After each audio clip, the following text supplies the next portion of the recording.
The first thing you notice is the hush, not the silence of nothingness, but the comfortable quiet of a city still wrapped in morning dreams. It's somewhere around the ninth hour, give or take a sundial, and you're walking to the cobbled heart of 17th century Istanbul, though the city prefers to be called Constantinople by those still clinging to the past. The sun has risen already, lazily spilling gold across domes and rooftops, but the palace windows remain dark.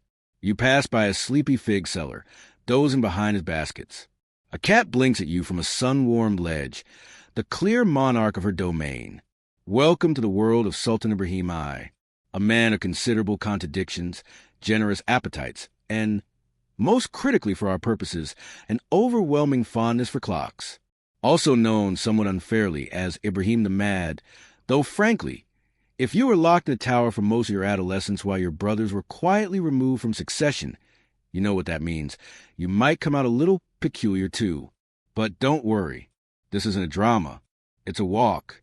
A meandering, atmospheric stroll through marble courtyards, velvet drapes, and ticking timepieces. One in which you, dear listener, have nothing to do but listen and drift. You probably won't make it through this day. But if you're still awake, please consider gently liking and subscribing. It helps this sleepy little channel tick along. Feel free to leave a comment with your location and local time.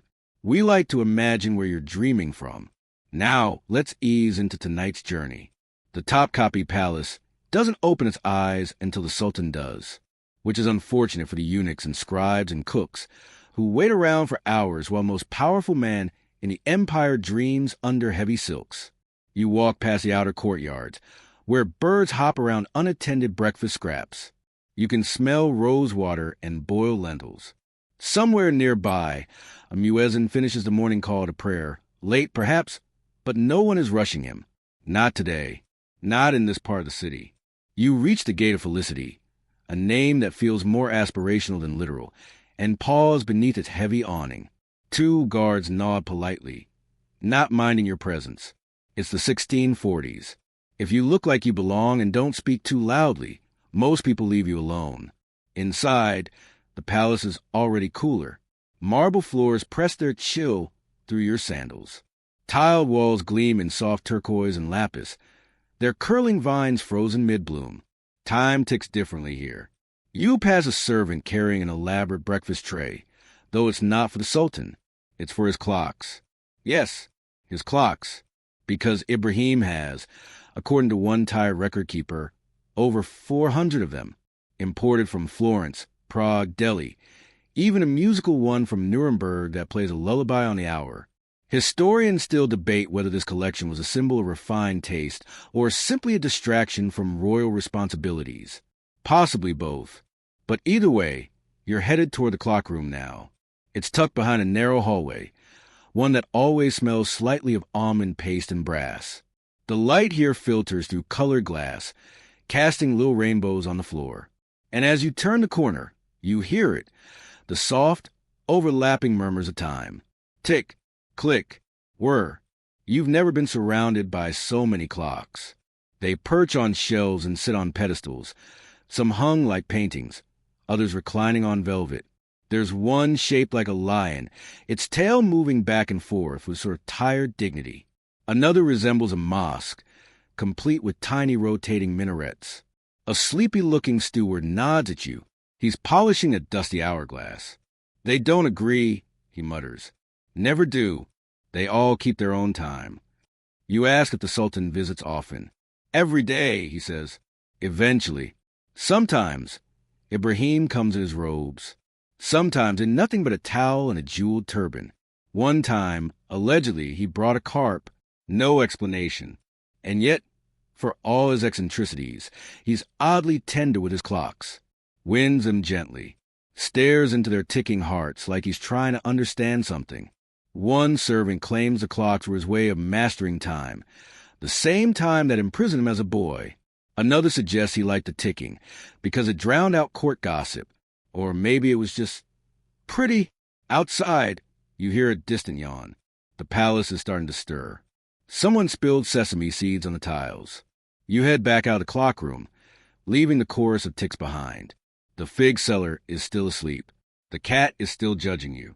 And somewhere, deep beneath a velvet canopy, the Sultan has just turned over and gone back to sleep. You follow the sound of water now. It comes in soft splashes and rhythmic gurgles, pulling you toward the palace hammam. It's not open yet, not officially, but you're not the sort of visitor who needs an invitation. You glide past an open door and step into a world of steam and lemon soap. The tiles here are older, faded in places, and warm under your feet. A bath attendant named Yusuf is already inside, checking the temperature of the basins with a spoon. He doesn't look up. "You're early," he mutters, not unkindly.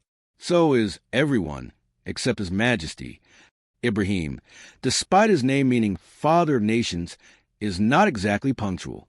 Today, he might emerge by mid-morning, or maybe not at all. Once, he skipped 3 days of meetings after a dream about a goose. The divan, his council of advisors, waited patiently the entire time, sipping tea and quietly reconsidering their life choices. You settle on a stone bench near a fountain shaped like a tulip. Water burbles from its petals. In this hammam, time leaks away. Conversations melt into echoes. Your thoughts feel like drowsy feathers drifting in warm air. Yusuf sits beside you. He's been here for 20 years. "You know," he says, "the Sultan once ordered a bath scented with figs and ostrich feathers.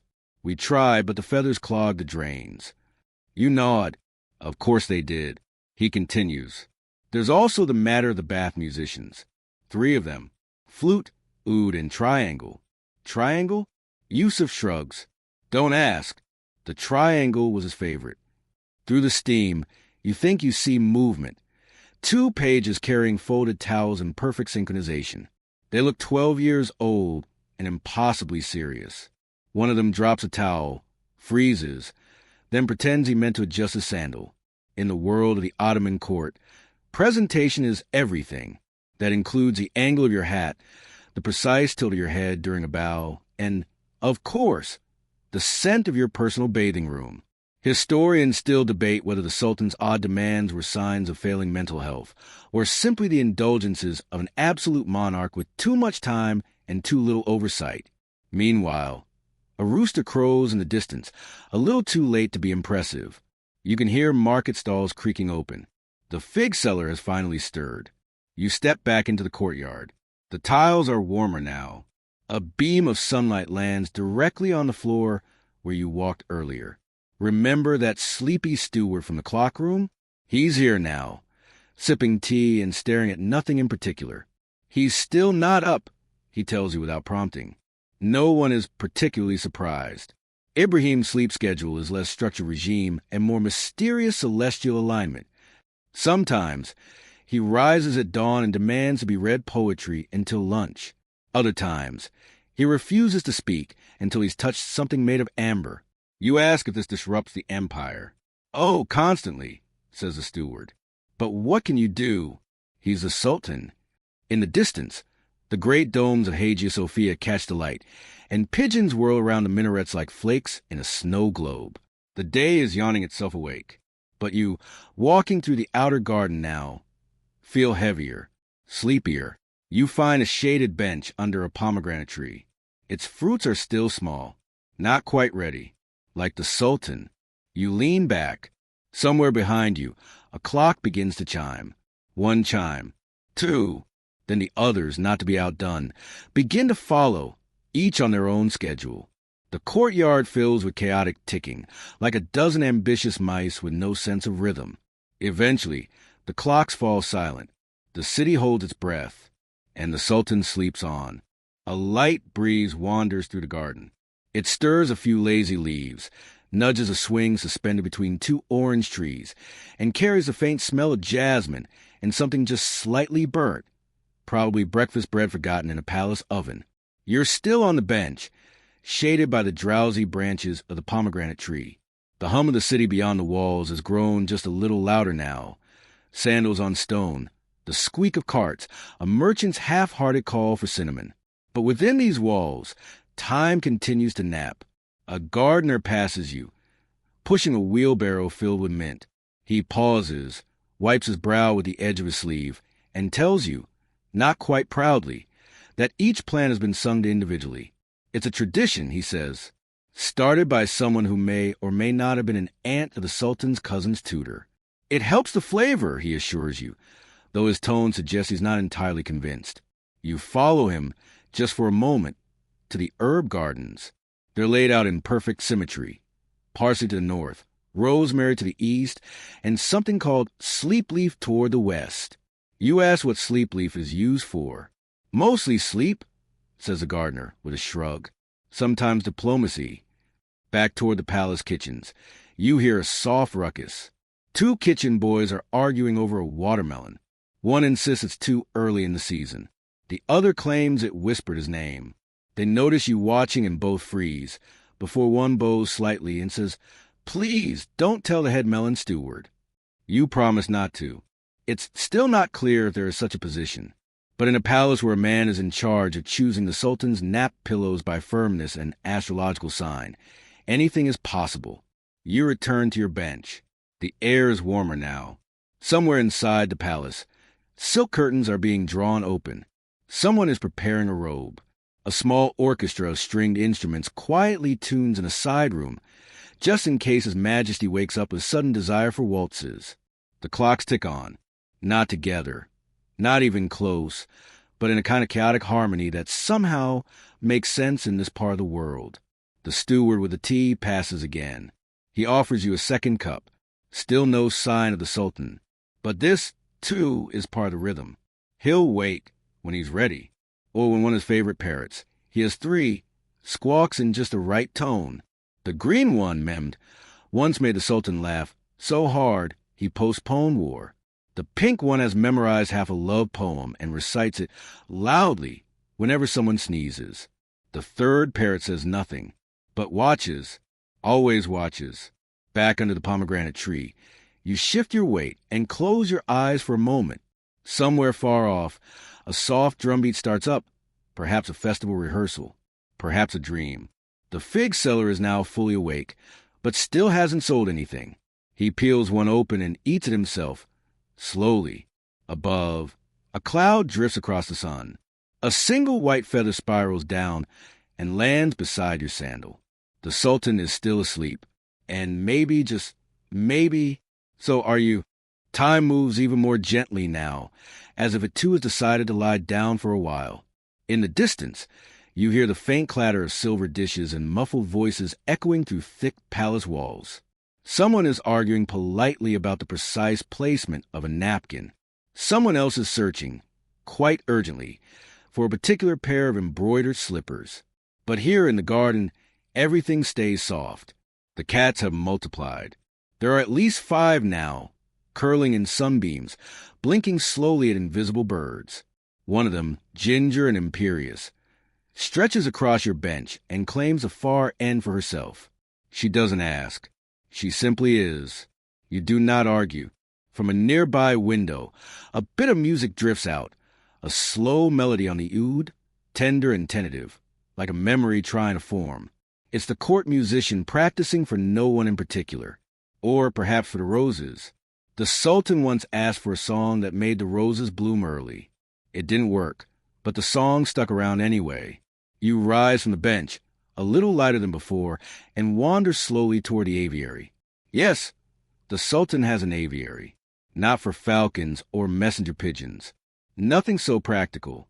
This aviary is filled with songbirds, painted finches, and one spectacularly spoiled nightingale who demands pomegranate seeds soaked in honey.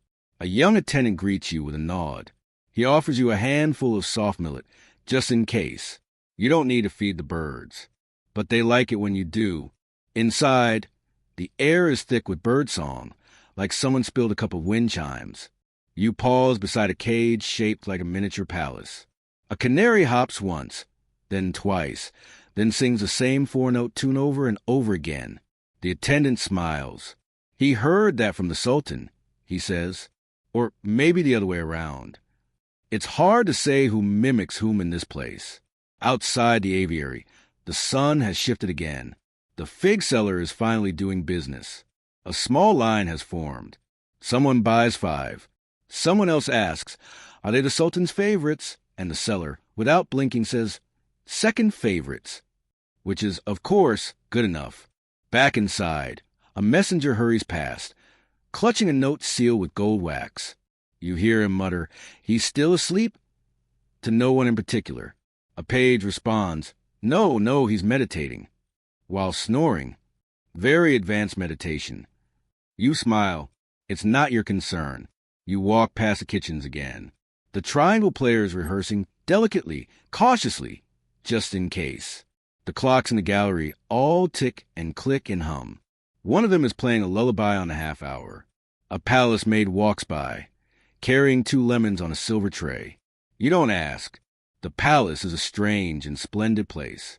Its oddities are not mistakes, but part of its design. And still, the Sultan dreams. Wrapped in brocade, shaded by curtains, possibly curled around his favorite pillow embroidered with a phrase, "Wake me only if absolutely not optional." You pause at a fountain. Water trickles down carved marble, repeating itself softly, endlessly, like a spell spoken in a half-sleeping language. You sit on the edge, close your eyes, just for a moment, and the clocks keep ticking, and the birds keep singing, and the city keeps turning, but all of it very, very slowly.